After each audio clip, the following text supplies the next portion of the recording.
உபத்திரவம், பாடு, வியாகுலம் வரும். ஆனால் அந்த பாடுகளில், அவமானத்தில் நம்ம எப்படி நடந்துக்கிறோம் அப்படிங்கிறத நீதிமான்கள் மேலே கர்த்தருடைய கண்கள் நோக்கமாக இருக்குது. பார்த்துக்கிட்டே இருப்பார்.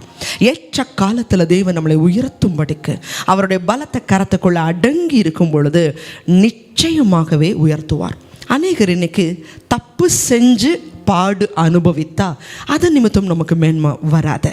அதுவே தவறு செய்யாமல், எந்த தப்புமே செய்யாமல் நீங்கள் உபத்திரவப்படுறீங்களா, நிச்சயமாகவே கர்த்தர் உங்களுக்கு பலன் அளிப்பார்.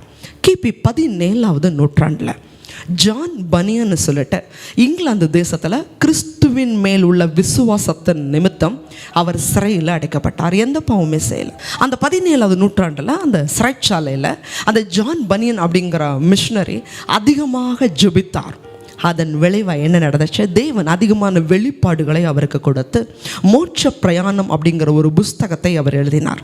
அந்த புஸ்தகத்துடைய நூல்கள் விற்பனை செய்யும் பொழுது பரிசுத்த வேதாகமம் தான் இந்த உலகத்திலேயே அதிகமாக அச்சிடப்பட்டு விற்கப்படுகிற முதல் புஸ்தகம் பரிசுத்த வேதாகமம் தான்.